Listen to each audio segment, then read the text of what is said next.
Well, hey everyone, and welcome to the latest episode of the podcast. You may have noticed a trend if you've listened to the last few episodes where I've actually been uploading conversations I've had where I've had the pleasure of appearing as a guest on other people's podcasts. This one is no exception. What you are going to hear is a conversation I had with the Moliner Music Podcast with co-host Arbor Avenue. Carlos and Peyton are the hosts, and it was an absolute pleasure to be part of this conversation. We talked about all of the different tools that are available, what it's been like during the pandemic for a lot of artists, and just a fun general conversation. So please enjoy this episode where we're going to now jump and you're going to hear the conversation from the Moliner podcast, and I'll see you at the end of this. Enjoy. Oh, Hey, Mike. hey, Hey, how you doing? Good. good. How are you? Oh, nice. Good. So we have Carlos and Arbor Peyton. Avenue. Yeah, Peyton. Peyton. Yeah. Peyton. Yes. Yeah. Perfect. It's a gloomy day in San Diego today, yeah? Oh yeah, it's terrible. It's terrible. We were just talking about the weather. I mean, usually it's super sunny. Yesterday was really nice. It was really nice. But today is just so gloomy. Are you both based local as well? No, No. I'm actually in Indiana.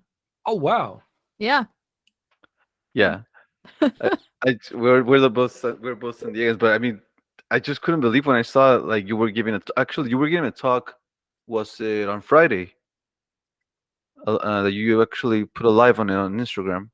Was it on Friday or Thursday? Yeah, I ran that on Friday. I'll be Yeah. honest, it was actually recorded a few weeks earlier, Oh, but okay. I was like, if I run it as a live, I can watch the chat and talk to people during it. Yeah. Okay. No, it's good. Oh, cool. But yeah, Yeah. that was cool. It was an event I did in San Diego in downtown. So yeah, fortunately they recorded it and it was nice to be able to share it. Yeah. Cool, man. Man, well, first of all, thank you for taking the time. We got to know about you through Stereo Fox's Evo, and we were like, we should have Mike. We should have him, like, just talk about music and talk about playlisting, because as we are like, we focus a lot on lo-fi music and instrumental music. So most of the what we like to talk about is lo-fi. So we were like, let's talk to this guy about like getting into playlists within lo-fi and like just get to know you and get to know your book, which is I'm seeing the cover in the back of you. Yes. But I mean, for those who don't know about you, like, can you tell us a little about yourself? Like how did you start in the music industry? I know that you have a DJ duo, like all of that. Yeah, sure. And firstly, thank you for having me on as well. Yeah, every time I tell this story, I tell it differently, but I swear it is the same story. Okay. I started out as a music lover, and then as soon as I was old enough to DJ where I grew up in Australia, I knew I wanted to DJ, and I started going out and talking to people at local venues. My very first start in a nightclub was actually handing out drink cards to people and just giving it to people I went to high school with and things like that. Obviously, we were all adults. 18 in Australia is the legal age to go out and party. And it was easy because I just finished high school. I'm like, you want some drinks? You want to come party? And then eventually I started to spend time on stage with the DJs and MCs, watching what they do. And I realized I love this. I love the fact that when the next song plays, the crowd reacts, and you're in control of the music, but it's so much more than that. People can have a good night or a terrible night based on what you play. And I knew that that's something I wanted to get into. So I did a DJ MC boot camp, which sounds intense, but there were no push-ups or anything like that. It was just it was in a 5-star hotel, and it was a Friday evening and a Saturday and a Sunday. And it was very, very nice and calm, but that gave me the basics I needed to learn beat matching, talking on a microphone and things like that. As I realized I might move my microphone just a tiny bit closer. And from there, I started DJing all around in my hometown, and it got to the point where I played almost every venue, and that's not a brag. It's a small town. So I wanted to play in other states and cities. So I got into music production and did a crash course in electronic music production at SAE, the School of Audio Engineering. Later, I would go back and do bachelor's in audio production. But after that, started playing around the country and collaborating with producers that were a lot stronger than me so that we could make something incredible instead of just something good. And I like that. You know, fast forwarding, you know, because this story could go forever, but fast forwarding from that, we went independent. I moved to the United States with my now wife. I still make music with my friends back in Australia. And as a result of us going independent with our music, I documented the whole process, wrote a book, released two editions of that, and an audio book. And I just, outside of my full-time day job, I just love helping and sharing and giving back. You know, it's information I wish I had access to when I first went independent. And so I just enjoy doing it, you know, and that's why we're here. Nice. So it sounds like you like you said you started as a music lover, but I got a sense like the business side of like the entrepreneurial side of you was really from the beginning. You started to talk to people and got yourself into different positions where you were able to play music, no? Yeah, you know, it's one of those things I never really looked at it that way.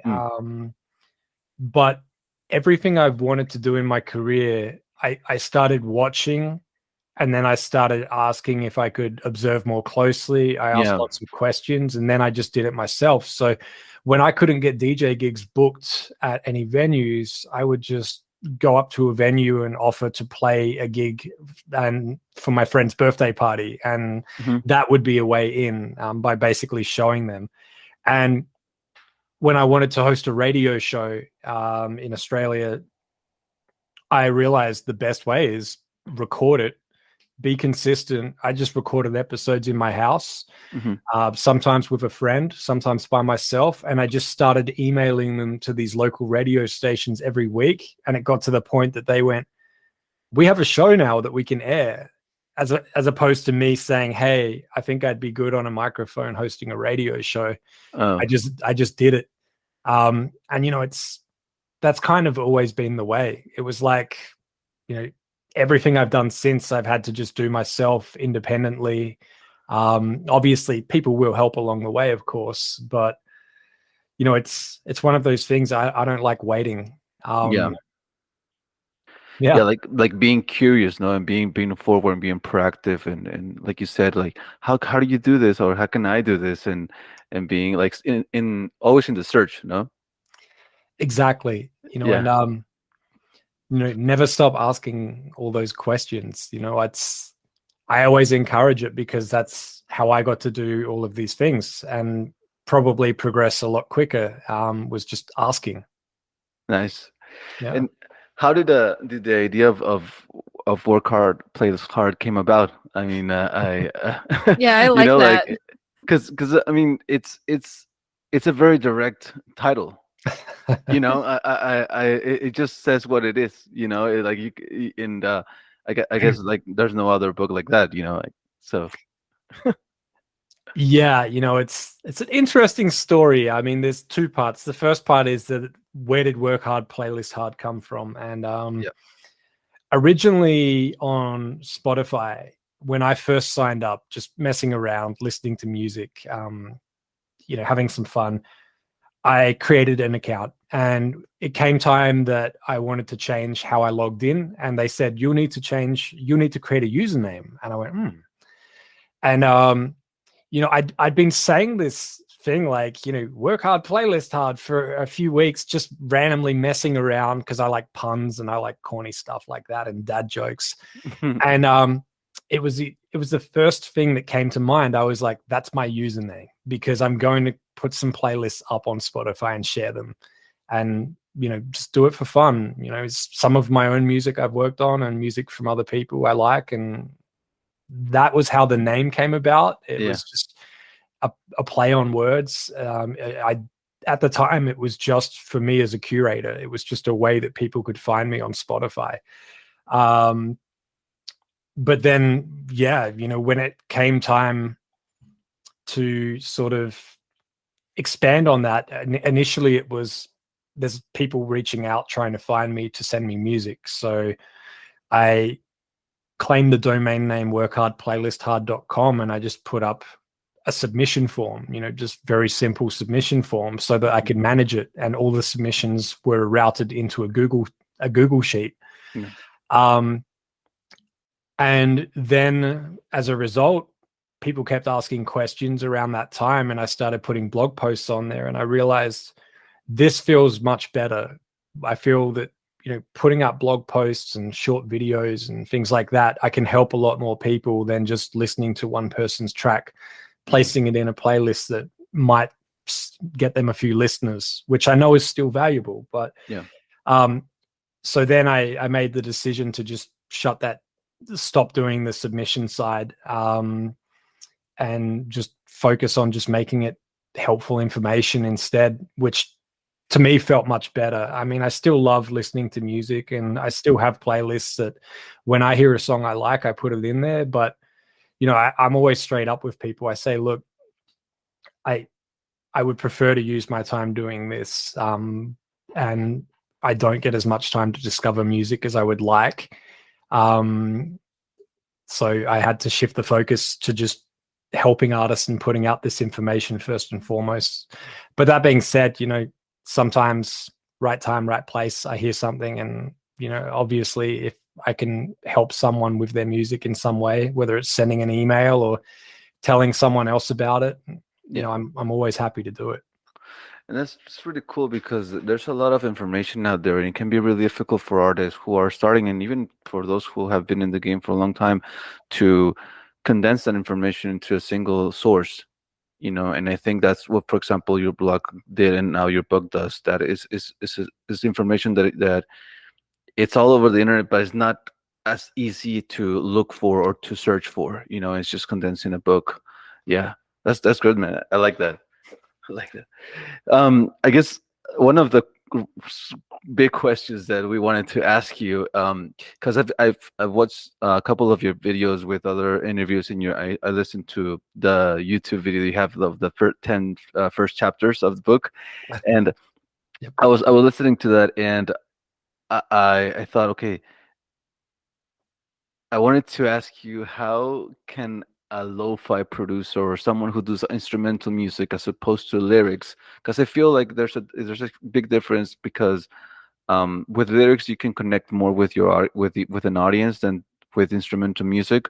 How do you think a lo-fi producer could go about using and implementing the strategies and the advices and tips and tricks you give out in your book? Yeah, it's an interesting one, and I just want to put it out there that I personally love lo-fi. So if it sounds like I'm saying anything else about it, that is definitely not the case. Okay. But some of the realities that I found with people that make lo-fi is that a lot of them appreciate being anonymous. They appreciate not having to have all this time on social media, selfies of themselves eating and doing all of these things. It's all about the music. But then the other side of that is that, and once again, this may sound harsh, but that's not the intention. A lot of lo-fi music happens while people are passively listening. So, your music could be heard thousands of times a day around the world by people that don't know that you made it. They've just been doing homework, or they've been relaxing, or, even some people meditate to lo-fi, whatever it is. And that's hard to, it's hard to sort of stomach for some artists. They don't necessarily like that. Whereas others say, that's great, as long as it's helping, as long as it's out there and it's being appreciated. I don't need people to know it was me and come back and find me. But, I feel like a lot of people, once they've accepted that that is what the majority of the audience will be, they start to think differently about their approach for putting it out there. It's no longer, I have to tell a long story about myself. It's more just, maybe there's a story in this, this song, even though it's an instrumental, what kind of emotions, what kind of moods and activities would this complement? And there's a lot of people that love to make lo-fi, and they make all the beats originally themselves. Mhm. And then there's the ones that just do it to put it out to try and capitalize and get on as many playlists as they can, and there's no heart in it. Yeah. And I just want to say to the ones that are actually doing it and they love doing it, it does show, and that's what's going to last for you. It's going to be a slow grow, but it is going to be a long-term grow, and people will appreciate and respect that. Whereas the other ones that just come in and drop a bunch of tracks really quickly that they just slap together, eventually they'll drop out, and that will show. So if anyone is getting disheartened out there, don't, because you will get noticed. I've spoken with friends at a number of popular labels and brands, like Bus at Chill Hop, and the conversation was all about how talented these producers are, leaning towards in-person workshops, tutorials. They even opened up a cafe, and there's a whole community around it as well. So it's really inspiring, because other genres, are very different, whereas it feels like if you're truly in this for the love, there is a lot of support there, and no one's really competing with you either. Mhm. Just in conversations I've had, people have been so open and transparent about success they've had with playlists, how they pitched, who they sent it to, and they're just all helping each other out. Whereas in other genres, if we talk pop music, it's very, very, it's the opposite for a lot of people. It's, hey, I can't give you my contact because I don't want too many people sending them music. And that's not to generalize everyone in pop, but lo-fi, very close to my heart.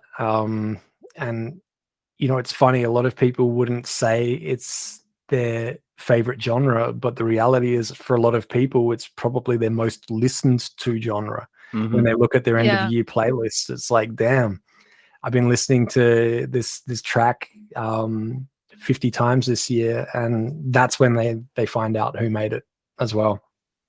Yeah, in the Spotify Wrapped, at the end of the year. Yeah. For sure. Yeah, and actually, we like you mentioned, a lot of artists, they like to be anonymous, and that is very true in lo-fi. And I guess those artists, actually, we've had this discussion in some of the podcasts, and So many times. so many times. Yeah. But and then there are these artists who are just on Spotify. They don't have a bio, but for some reason they have millions of monthly listeners and millions on the streams on each their first 5 songs, and they keep themselves anonymous. I'm thinking they probably have some connection with some label that they just put them in somewhere, and they got the streams. But yeah, and also we've had like another, I guess it was like the third guest in the podcast, that he and another person, they just made a couple of beats, and those beats, they were really good. And they got into the lo-fi beats playlist, which is the largest one, no? Yep. And we asked them, like, how did you get into that? And they just said, we just pitched it. And we were like, I was speechless, because I thought it was like a strategy behind it or something like that. Maybe they had connections with labels, or they had a certain amount of monthly listeners before that. So it's always a mystery, and I don't know, maybe you have some thoughts about Yeah. Before that, sorry. No, go ahead. think they actually mentioned, after they got into the lo-fi beats playlist the first time, I think that they started to cater to the song and what they were looking for in the playlist, so that they could see if that was something that they could get on once again. But that's still really cool that they're able to do that and like almost figure out that formula. Smart. Yeah. Yeah. Totally. Yeah. Yeah.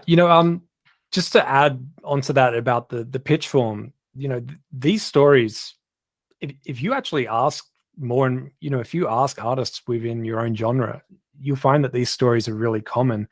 I've actually had conversations with artists where I'd survey the room and I'd say, who released a song in the last 6 months?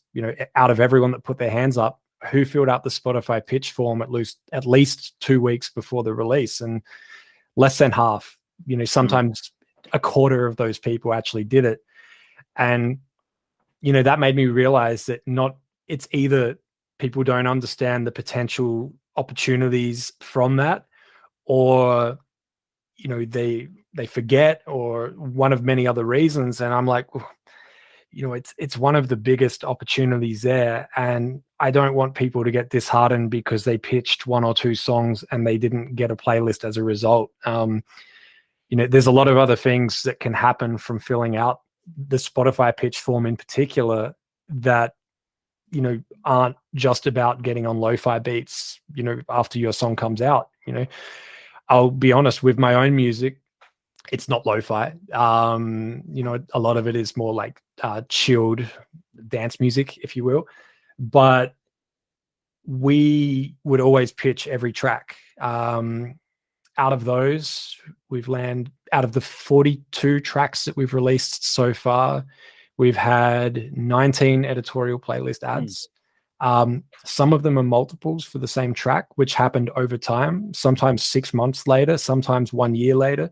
But out of all of those ads, we've had more streams from Discover Weekly than all of those editorial playlist ads combined. And Discover Weekly happens naturally after your music has come out, sometimes 3 months later, sometimes 1 year, sometimes even longer.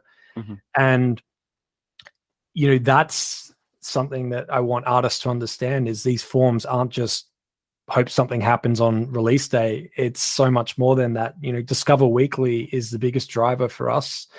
And, that's not from one track. I think it's 21 tracks now that have appeared in Discover Weekly for people. And it's reaching people that don't follow us necessarily as well. So it's almost one of the most powerful playlists, if you will, on Spotify, because it is personalized. So you're reaching someone that listens to lo-fi a lot, and you're not reaching someone that listens to another genre, rarely listens to lo-fi. It's getting served to the right types of listeners.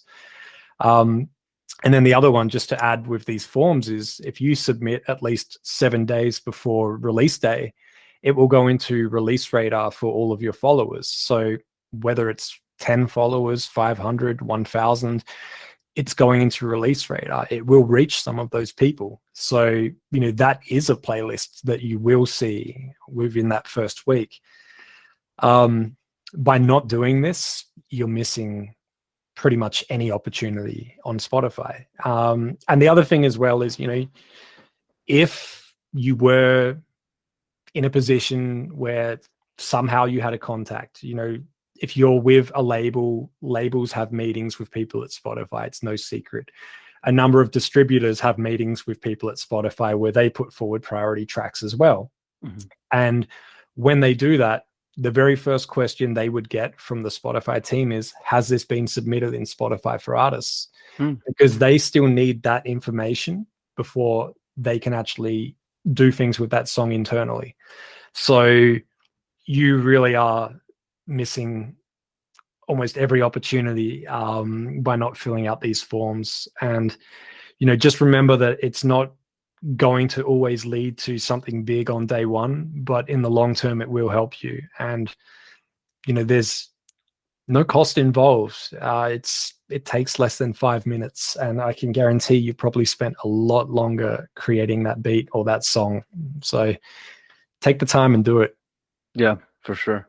And it's a huge opportunity that artists we need to be taking into account. Yeah, for sure. That's for I guess editorial playlist, but there are also independent curators that have big playlists on Spotify. I guess a difficult thing to do is to actually either DM them or email them or saying something to them to actually pitch your song. What would you think it would be a value prop that you could have as an artist and bring to the table for a curator, so that not only they open your DM, but also they take the time to read it, say, hey, you know what? I really like what he wrote. It feels personalized. Or yeah, what do you think it would be a value prop that you could bring to a curator? Yeah, there's kind of two ways to attack it. The first one is, let's say they're a curator, they're not an artist themselves. They just curate a really good playlist. I always say the shorter the message, the more likely someone will respond, because it's a quick message. It means quick response. So I would usually, in my first message, just politely ask them, I love your playlist. You know, I heard this artist on there, and I make similar music. I was wondering if you have a submission process that I can follow. And that way they know, okay, he's listened to the playlist, mentioned a few artists on there, said he has similar music, so I know why he's reaching out, or I know why they're reaching out. And, you know, asked if there's a process to follow, as opposed to just dropping a bunch of links and a presser and a wave file and everything else. And, you know, most of the time that would go down really well. I very rarely ever had a negative or, you know, annoyed response from that outreach. So that would be great, because a lot of people would say things like, oh, DM me on Instagram. I only curate on Saturday afternoons. So I'd put it in my calendar. I'd DM them at that time. I would also follow them on Spotify, and in my activity feed of friends on the right-hand side, I would see when they're actively listening to different music. And then I would know, oh, they're listening to music right now. And that works for anyone that is publicly listening on Spotify that you follow, which is helpful. And then, you know, other people would say, email me. Some would say, I use Submit Hub.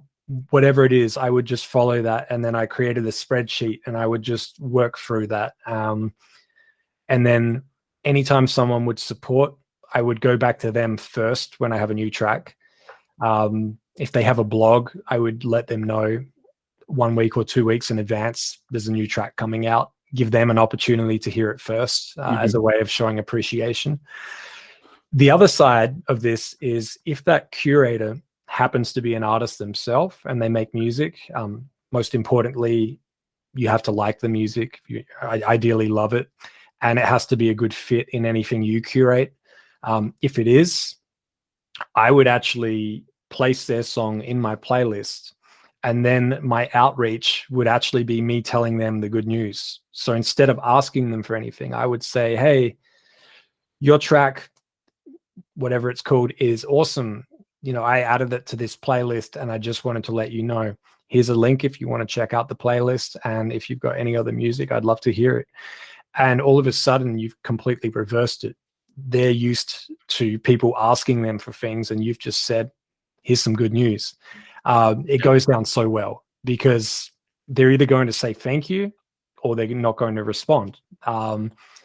And that's led to some really good friendships, some really great opportunities, even some collaborations with those artists as a result. Not only that, but, you know, there's been times where maybe after it's happened a few times, a few more messages, they go, oh, you're an artist too. And they check out your music, and, you know, they're more than happy to support you, because someone has to do it to begin with. You know, you have to support them, or they have to support you. So I figured, I don't like waiting. I'll go first. And it worked. And the thing that I found really inspiring was a friend of mine, and not you, Carlos, but Carlos Casani. He created this massive independent playlist brand called Indie Mono. And they started, I think it was 2014, and they've remained independent the whole time. You know, they're still completely 100% independent. They have day jobs. They spend their weekends curating. And I remember he said to me one time that, you know, every time an artist reaches out and says thank you, it's such a big deal, and not everyone actually does that. And so just, it sounds crazy to even say, but manners, and things like that go a long way. Not only that, but just recognizing that the person you're reaching out to is a human being, as opposed to just, hey, add this song to your playlist. It's great. It's like, try to just show that, number one, the message has been personalized. You've made a little bit of an effort to understand what they're into, what they're about. And, just remember it's a human being at the other side. And a lot of these curators, they're not making any money from this. They have a day job. They probably make music themselves. So by just understanding that, it can go so far. And, not only that, but, there's a trust thing involved as well. Like if I, with people that I know, if I kept sending them music nonstop and there were songs that weren't the right fit or weren't mastered correctly or things like that, eventually they would stop opening those emails from me. Yeah. So you really need to think about that, especially the first few times that you're giving them music. You don't want to be saying, hey, here's a rough demo of a track that's coming out soon. They don't have time to give you feedback. Most of them don't. Whereas if it's the other way, here's a track mixed and mastered, ready, it's coming out in 2 weeks, wanted you to hear it, that will go down so much better. But yeah, it's some of the emails and DMs that people have taken a screenshot of and sent to me. I've used these as learning experiences for others, and just sort of, obviously I block out all the details and I just say, look, this person, this is how they reached out. Here's how they could have done it better. Because sometimes I see people and they sit up until 2:00 in the morning and they're like, oh, I should send an email to some people right now with the song. And my argument is, maybe you should just do something else and just sit down tomorrow, spend 30 minutes writing out some emails to some blogs, some curators that you think would be a really good fit for your music. I'm a strong believer that 5 or 10 emails that are personalized and clearly personalized will get you much better results and responses than 200 emails that you just blasted out to a mailing list. People do still appreciate that. And especially in these last few years with the pandemic, it's really been about that connection. It's like, you don't know what that other person is going through right now. So, at the very least, just be patient and try to show some appreciation for what they do and respect for the time that they may have to actually do that. For sure, because in social media, you only see that side of their lives. You just see the pictures, the happy moments that people share, or the accomplishments that people share, the stories with the funny jokes and stuff. But you don't see what is actually going in the back, and then the whole week, like you said, these people have jobs. They probably had I don't know, like their boss yelling at them or something like that, or whatever. I'm just making something up, but something bad that happened during their work week, and you don't know this, and you're coming up with a lifeless message, just seeking your own benefit.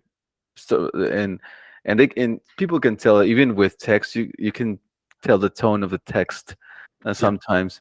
And it feels like, like you said it, you're very right. Like, you have to realize that the other person is a human being, and sometimes we forget that. I guess it's hard. Yeah. You have to love what you do. Otherwise, you won't be in this. You won't be doing this for the rest of your life. And you don't. You'd like to hope that you love, or at least like and appreciate, the people around you as well. And it goes both ways. I mean, there was one time there was a curator, and we'd only just started talking. And, I asked them, I just said straight up, look, I have something to send you, but I noticed I didn't get a response last time. I just wanted to make sure that it's okay if I share music with you, because I don't want to just keep Yeah. coming into your inbox like this. And they actually responded and said, thank you so much for asking. My laptop actually broke yesterday. Smoke started coming out of it, and I'm on my phone right now, and I can't do anything, so that I haven't been checking emails. And I said, well, and then the conversation became about that, and we kept talking, and then a few weeks later, I actually got a message saying, "Hey, my laptop's fixed. What did you have for me?"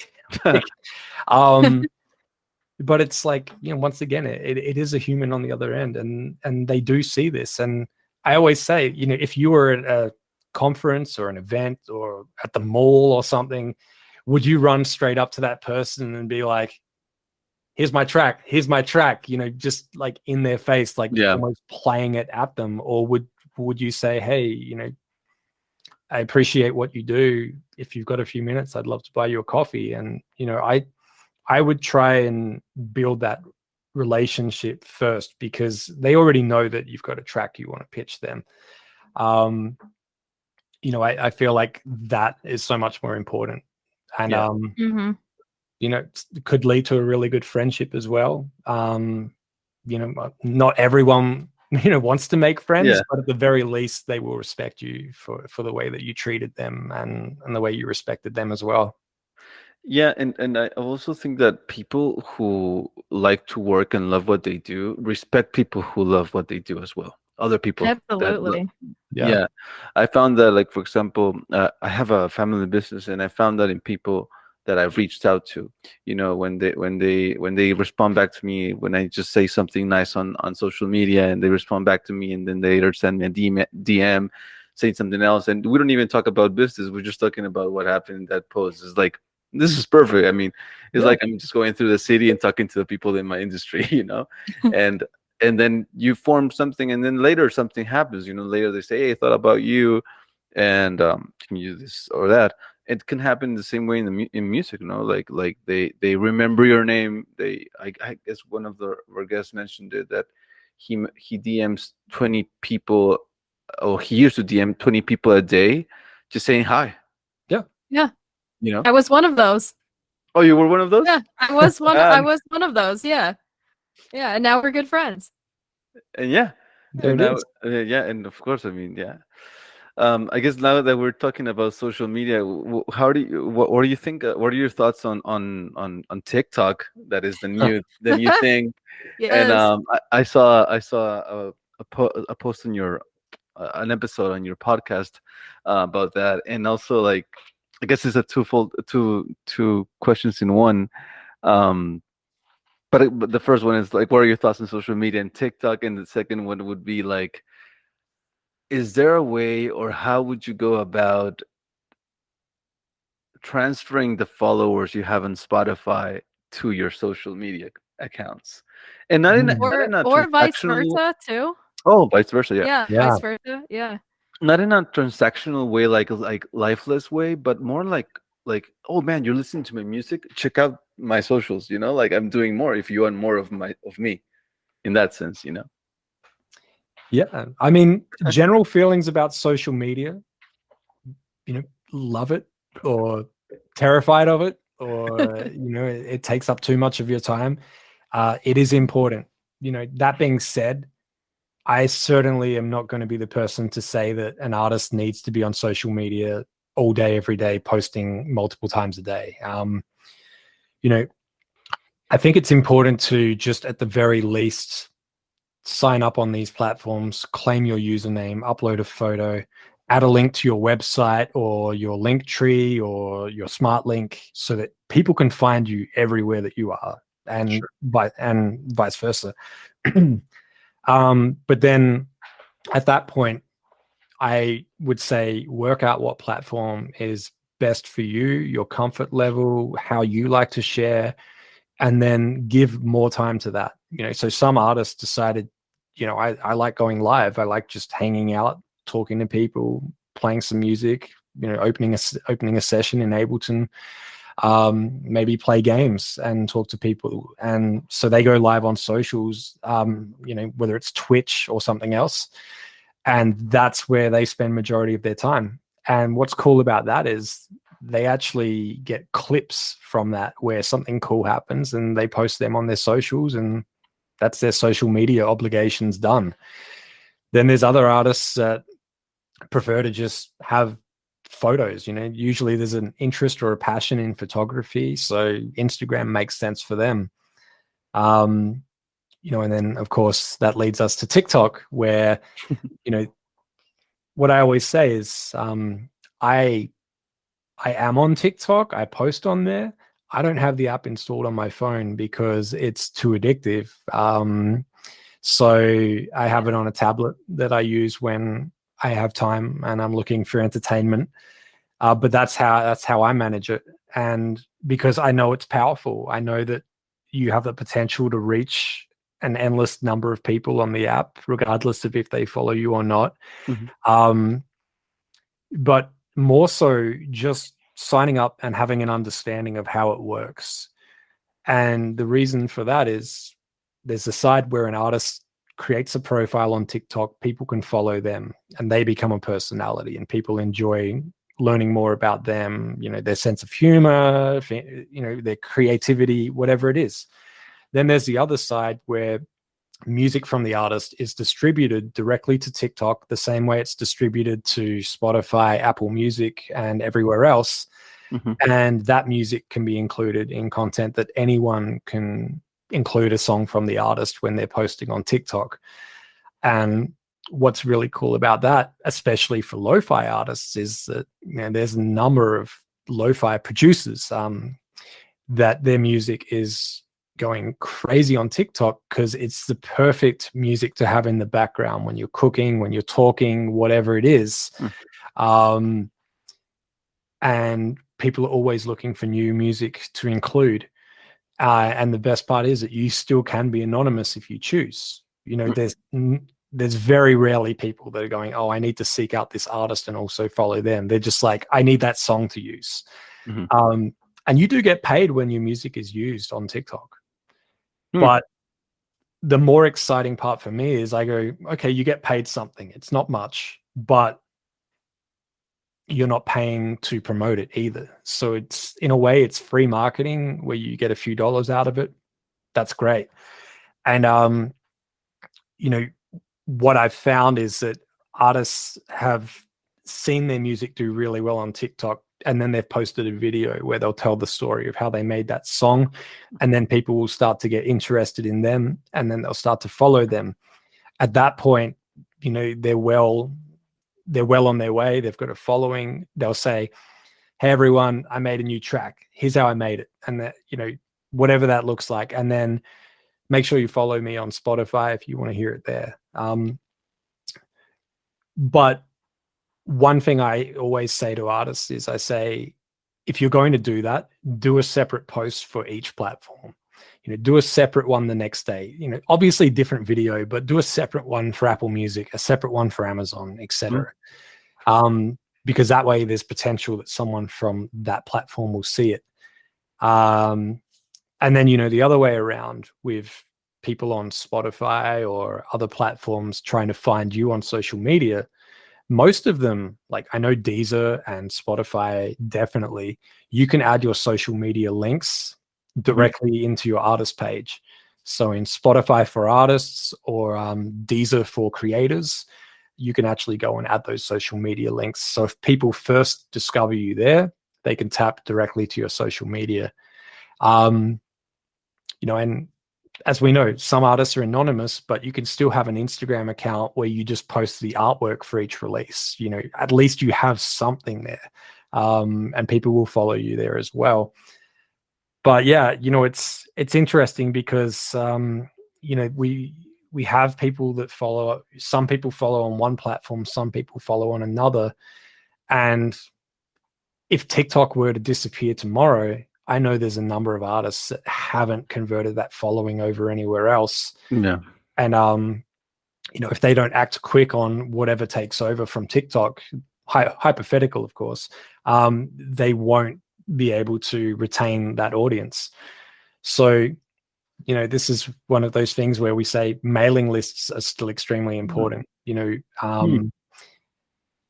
and not only that, but there's also SMS products, if you will, that allow you to text people as well. And, you know, whatever it is, just having a direct contact for those fans, you know, their cell number or their email, it's becoming less and less likely people will change that now, because we rely on it for logins on various websites and apps. You know, if you changed your cell phone number, you can't log into Uber Eats and everything. You need to create a new account.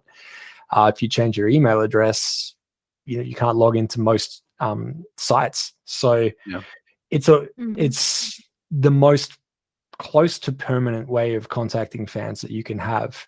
And it doesn't mean you need to be a newsletter master or an email wizard or whatever they say, you know, but you just need to be able to have that. So if one of these social media apps shuts down, or if one of these music streaming apps shuts down, you can send an email and just say, hey, this shut down, but you can still find me here, here, and here. Super important.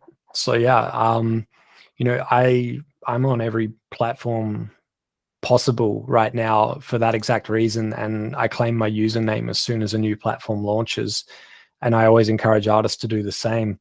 And what I do, you know, this may be a little extreme, but once per month I'll go into the app store on my phone and I'll look at the top 100 social media apps, and if I see an app in the top 10 or the top 20 I haven't seen before, I'll download it, claim my username. I may delete the app after that, but at least I know that if that app takes off, like TikTok did, or, you know, other apps, then I've got that username and I can log back in, and you know, I'm ready. You know, I have a presence in that app already, whether I use it right away or in 2 years from now. Because you never know, but you have your username claim, no one can use it, so you're ready. Yeah, you're giving me ideas. Yeah, you know, and for an artist especially, you know, it can get to the point where other artists may start using your name, not knowing you exist. If you've claimed that username on all platforms, they're going to see that and realize maybe we should use a slightly different name. But yeah, you know, there's actually, I can't remember the name of the website exactly, but I'm sure if you search for it, it's like social media username checker or something like that. And there's a lot of free tools on there where you type in the username and it will show you hundreds of social media sites and has it been taken or not. So if you're looking to change your artist name or create a new artist name, very quickly you can see, oh, okay, it's available on Instagram, Twitter, TikTok, Snapchat, etc. So I'm going to go with this username. And it will check Spotify and other apps as well, of course, for the actual artist name. That is super helpful. That's really cool. Yeah. Now this is a question that I had since I asked you to, like, if you wanted to be on a podcast, because I saw an article or something, I read something. What do you think is the future of Amazon Music? Because I know that they're coming big and they have money. I mean, I guess Spotify's kind of losing money. I don't know how much can they afford to lose money, but I'm sure that Amazon is more. It can afford to lose much more money than Spotify. So, what are your thoughts on Amazon Music as a platform for streaming music? Yeah, you know what? It's let's put Apple in the same basket. So Apple and Amazon, you know, Apple have products. That's where they make their money. They're $1 trillion company from products. So they don't ever need to make money from their streaming services. It's just another thing that is attached to their products. Amazon, you know, they have Audible, they have Amazon Prime, they have all of this, and they're bundling that. So they're providing you with all of these conveniences together. And Amazon Music is a nice bonus, absolutely. So, but yeah, to answer your question about Amazon specifically, Amazon Music, what excites me is just Amazon Music for Artists, which is their artist-facing tool, launched at the start of the pandemic in 2020. and it's 2 years old, more than 2 years old now, I should say. And in that time, they've rolled out so many features, merch integrations, Twitch integrations, all of these tools relating to using your voice. And they launched a separate radio tool called AMP, which allows you to use millions of songs from their library, host your own live radio station from your phone where anyone can call in. And they're just providing all these things beyond just here's some playlists in an app that you can listen to. They're creating these different experiences. So, personally, every time I speak with someone that's on Twitch, I'll tell them, have you connected your Twitch profile to your artist profile on Amazon Music? Because if you go live on Twitch, it will go live within the Amazon Music app as well. And, you're doubling your reach from the same stream. And then for artists that want to sell merch, obviously they can use whoever they choose. But one option is Amazon have their own merch where it can be print and ship on demand. So you upload your artist logo or you upload some artwork that you own the rights to, and you can make it available on pop sockets, t-shirts, hoodies, and you don't pay any upfront costs. And anyone that clicks order, it's printed from a warehouse nearby and shipped to their house, sometimes the next day. Like I've got a shirt right now. Nice. I put it on Amazon because I was like, I can't tell people about this unless I can show them that I did it. But once you've done that, you can connect it to your Amazon Music artist profile so people can purchase your merch while they're listening to your music. Obviously, they already have an Amazon account, so it's a very quick one-click button to make that purchase, and it's Amazon already knows where to ship it to. And now they're going in the direction of voice, where, without saying too much, it's going to get to the point where a fan will talk to their smart speaker with that nice lady in the smart speaker, whose name we won't say because always listening, too many devices around. But they'll say, hey, A, follow this artist. It will get to the point where the artist, thanks to AI, will be able to talk back to that person, address them by name, and you'll be hearing the artist's voice talking to you. And it could be them saying, thank you so much for buying that merch. It's coming Saturday morning. Or, when you hear your notifications for the day, it could be, hey, just letting you know I'm playing in your city this weekend. I'm playing at this venue on Saturday night. So, it's something that I know a lot of people have asked for a long time, is the ability for artists to speak directly to their fans. And, obviously we know that we're not going to get email addresses and things like that through these apps because of, restrictions and things like that with personal information. But to be able to communicate directly to them with a message while they've just requested your music or while they're listening to your music is pretty cool. Wow. So that excites me. Yeah. That is not really only cool. Yeah. I totally geek out on this. So I'm sorry if I. Oh, it's fine. No, that's the purpose. I was just gonna say that it's true what Gary Vaynerchuk said, is going to be voice integration all over the place in the future. Like, it's just gonna be that. Exactly. And what's crazy is hate is a very strong word, but I hate typing. I don't dislike it. I hate it. My hands cramp up real quick. Okay. I know I put out 2 books. I actually did it using my voice. So I use dictation on my phone to notes, and then I would clean those up, and then eventually a nice editor went through and fixed it up even more. But the books never would have come out if I had to type it all. And not only that, but after the book was out, when I recorded the audio book, it felt really natural because it was already spoken once and it was in my voice. So it was a very quick process. And, that's the same with everything else that we do. I mean, with my phone, I talk to my phone as much as I can if I'm trying to play music or listen to a new podcast or send a message or even call someone. And, the less time that we can stare at our screens unnecessarily, the better.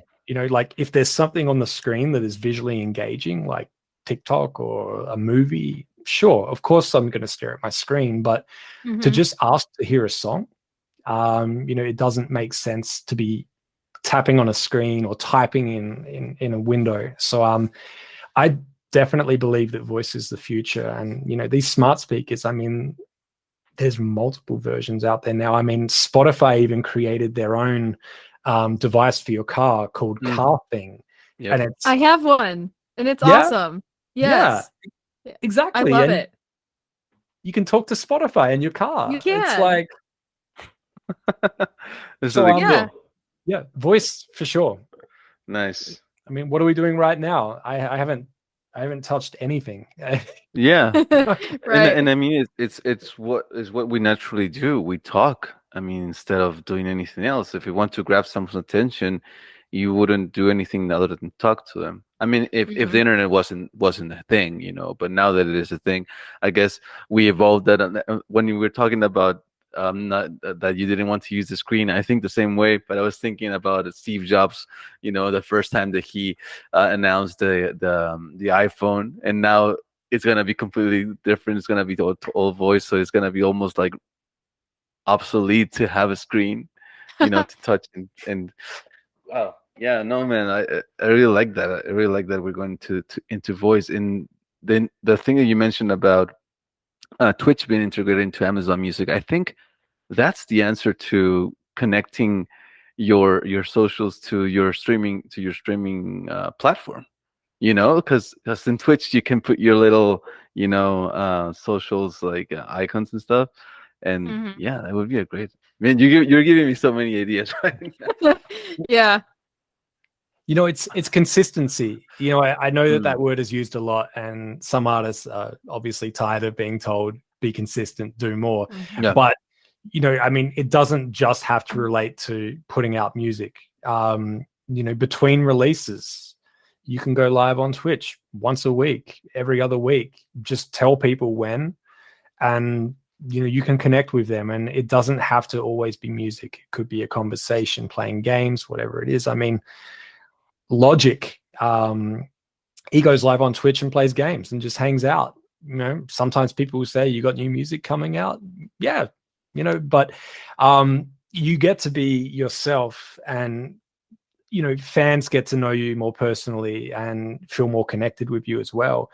And what's great about that is that when touring wasn't an option for a lot of artists, they missed the opportunity to look out into that crowd and see who was there and how they were reacting.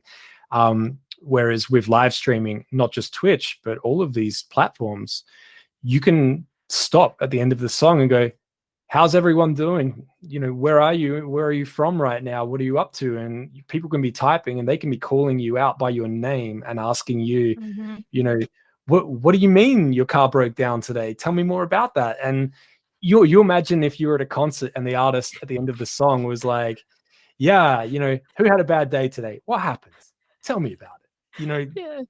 Like, do you have pets? Like, you can't do that at a concert. So you can really connect with your fans. And, it's just, it's been a lot of fun. And, I guess to say a positive that came from the last few years with the pandemic, I definitely appreciate live streaming a lot more than I did before, because of the ability to have that connection that we may never have found before.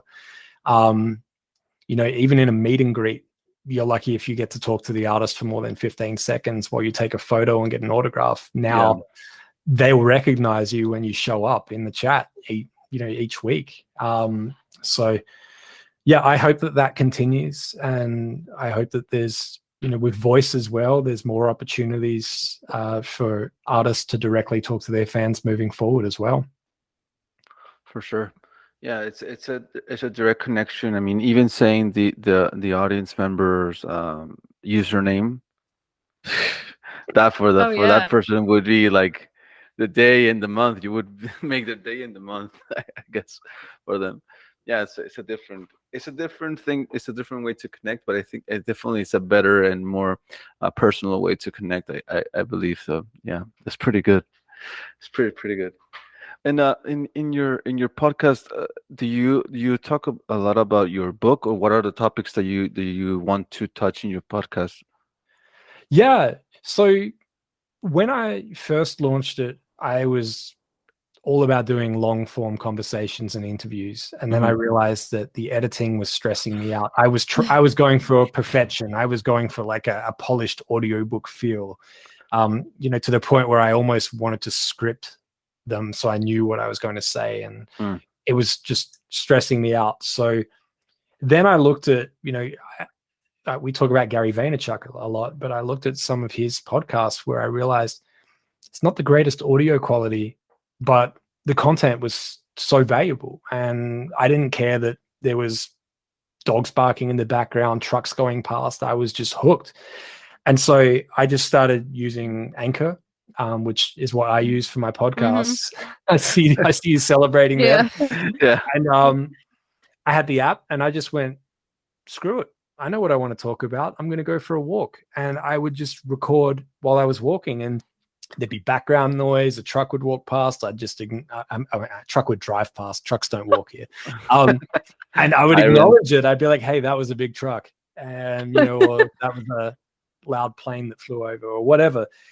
I just keep going. And I realized the response was so much better because it was real. It was like, oh, it wasn't polished. There were ums, there were ahs. It's clear that you stopped to think about it. There was noise, there were things happening, but it felt like I was on a walk with you and we were having a conversation. And I realized that's what I need to do. Just press record, one take, and stop it as soon as I'm done talking. And so I managed to get it down to less than 5 minutes per episode. And I would just do it as one topic, and then I would just put it out.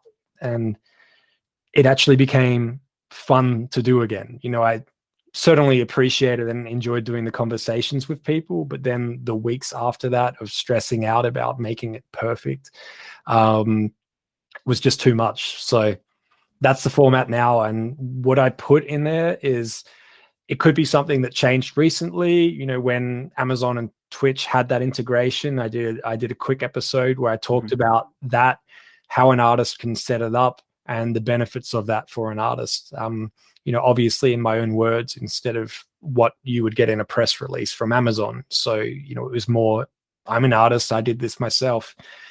And then there might be ones where it's almost like a rant. An artist gets taken advantage of and buys streams, and then I have to go on an episode about why an artist should not do that. But yeah, nothing's really off limits. If there's things that some people are scared to talk about, and I just say, well, if we talk about it, we could protect someone else from that happening. And let's just look out for each other, instead of trying to call out a certain company that is doing something wrong when hundreds of companies will continue doing that. Let's just educate everyone on how to best avoid these and protect themselves. So yeah, that's kind of it. Yeah. I mean, you said exactly. I mean, those companies are going to fall by themselves if we are educated enough to not work with them. It's like not, it's the opposite of calling them out. But I saw that some of the episodes are even like 2 minutes long, no? Or 2 minutes and 16 minutes. I saw one, and I was like scrolling down. I was like, oh, this is weird. And I thought, then this is just like it's just like a way for like an audio way to just share your thoughts. And I thought it's a great idea. I mean, now that you mentioned Gary Vaynerchuk, I mean, Peyton knows that I always mention him. Like I also saw a video of him where he's like in a video call with someone, and they're talking about, all of his videos are super valuable, but they're talking about a specific thing about their business, and then the connection gets lost, the internet gets lost, like she freezes, and then Gary's like, what the hell is going on? Don't cut. He says, don't cut. And like, no, and the conversation is still going, and I thought the same thing you thought. This is exactly what I should do. Don't edit it. Don't do anything. It doesn't matter. Like my room here is super reverberate. Like you can probably hear it, but I just didn't care that the content has to come out. No, in a way. Yeah, definitely. And I mean,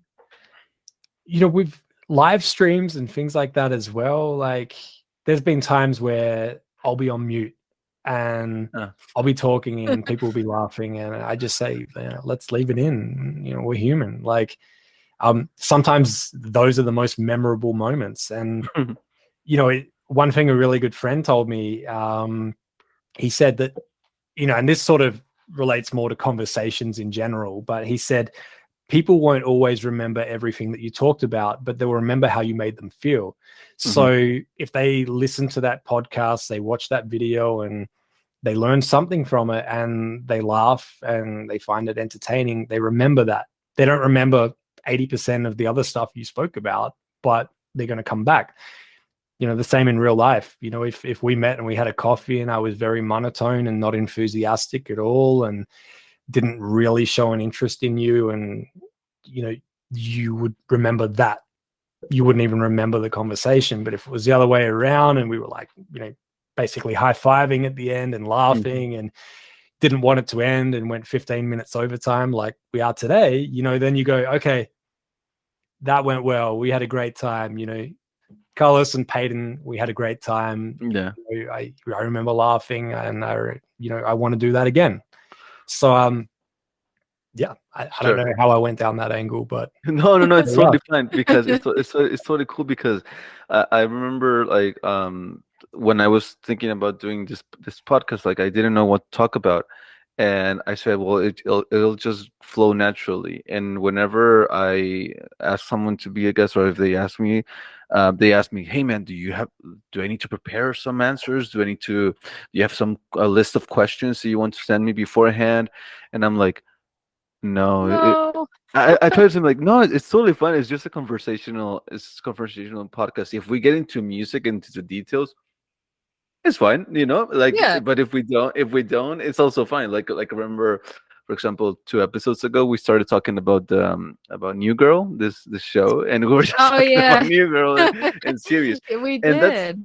And that's another thing that I discovered later in podcasts, when I saw a podcast episode of, I can't remember the name of the comedian, but he had a Sal Vulcano from the Impractical Jokers. And they were talking about the best fast food restaurants, or their favorite fast food restaurants. And I was like, my first reaction was like, seriously? We're gonna go about what the best French fries are? And I was like, but for me are McDonald's. And for me, In-N-Out, and I started to give out my opinions, and I was like hooked on the topic. And then I realized we can talk about anything on the podcast, because it's about the people, that are inside, So yeah, I don't know why I went on that angle either as well, but you get excited about this stuff. Yeah, yeah. That's it. I mean, we all. I mean, most of us, we either love to be part of a conversation or we just love to listen, and it's interesting. You made a really good point earlier that you could have a conversation with someone for 30 minutes or an hour and not even mention what you wanted to ask them about, whether it was a favor or something like that. But then you can be sure that if that conversation went great, they're going to remember that and remember you. You send them an email, they're going to instantly remember how you made them feel in that conversation when they see that email, and they might actually open it before they open other emails. So, yeah, it's, I know we kind of went deep in this, like with, realizing it's a person on the other end, a human being that could help you, but you need to look at them as a human, not as just someone that works for you. But yeah, it's really interesting that sometimes you just need to tell someone that, and then they realize, and then they go, wow, I could probably change how I send those DMs or write those emails now. Yeah. And to me, it's kind of surprising that it's not their first thought. I mean, because for me, and I'm not razzing or anything like that, just giving my opinion, but for me, it doesn't make sense to reach out to someone if I don't have any connections with them. It just I don't know. Like, even with guests in the podcast, like, I try to at least acknowledge their work. Like, okay, like, and then if like just to form a connection, and I think that would be a great way to approach me, if anyone wants to have me in the podcast. Nah, just kidding. No, I'm just joking. But yeah, like I would want to be approached like that. Like hit me with some, something that I did with my work, or something that you like about my work, because that's cool. Like when you get recognized, it's cool. You get more open, I guess, with people. That's for me. That's Yeah. what it is.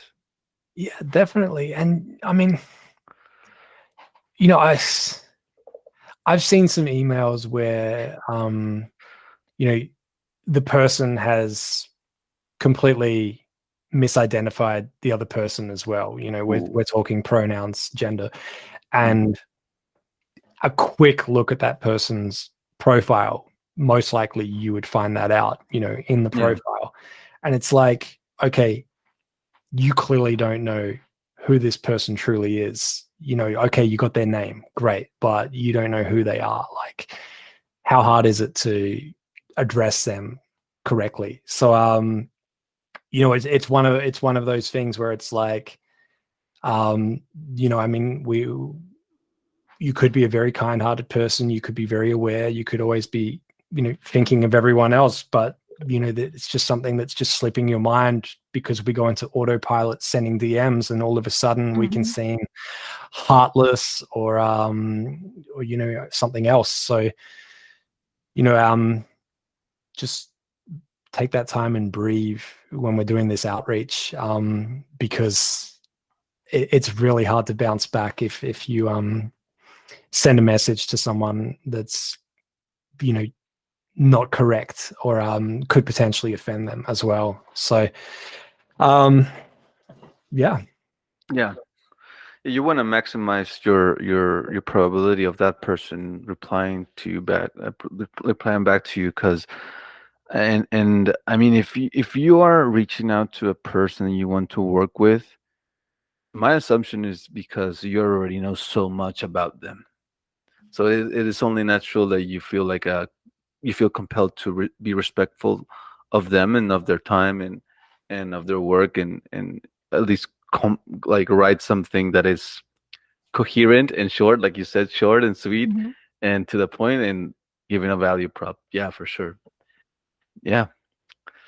Well, man, I guess thank you very much, Mike, for being in here in the podcast. We really appreciate it. I mean, I'm like right now I'm super happy that we're having this conversation. It feels really good, and I like these episodes when things feel really good, because we've had a couple of them, like, and this one is like it has that feeling when I feel like, okay, we have a podcast, Yeah. But thank you for taking the time, Thank you. Mike. Seriously, Yeah, and this we has been really hope to fun. have you again. Yes.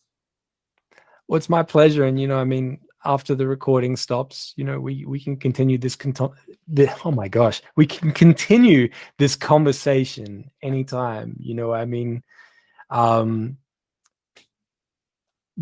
I would have had the same conversation with both of you if we weren't recording, and I love having conversations.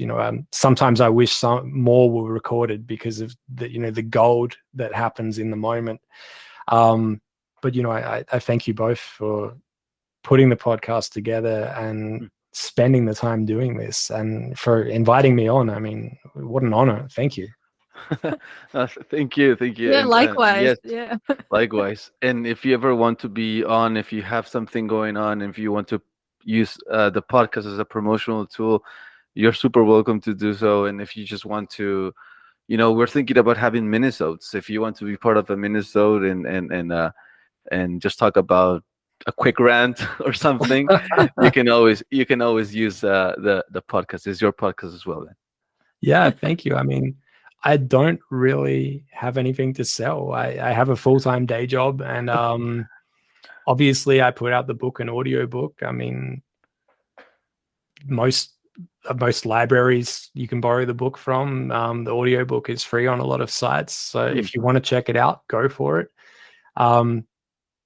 But yeah, outside of that, I mean, I just love giving back and helping. So, if you're interested in hearing the occasional rant and short videos of me just talking about something and geeking out, you can find me on socials at Ask Mike Warner. And Streamline is the name of the podcast, right? It is. Yes. Okay. Streamline. Cool. Okay. And you can find it on Spotify, Apple Music, Amazon Music, and okay, perfect. So for those who are listening, you now know where to find Mike. All right, Mike. Well, thanks a lot, man, and we'll continue to chat in the DMs, Instagram stuff, and for sure. Thanks a lot for taking the time. Definitely. Thanks, Carlos. Thanks, Peyton. You're welcome. Have a great one. Have a good night. You too. Bye-bye. And that was my conversation with Carlos and Peyton as part of the Moliner Music Podcast. I hope you enjoyed listening to that. Thank you so much to Carlos and Peyton for giving me permission to upload this as part of my podcast so that I can share it with all of you. If you enjoy what you heard, I highly encourage you to go and check out their podcast, give them a follow, show them some love. It's a very strong podcast. They've had some great conversations. There's roughly about 20 episodes out there right now, so there's plenty to listen to. Check it out. As for this podcast, Streamline with Mike Warner, watch this space. Lots more to come real soon. Thank you for subscribing, and we'll see you in the next episode.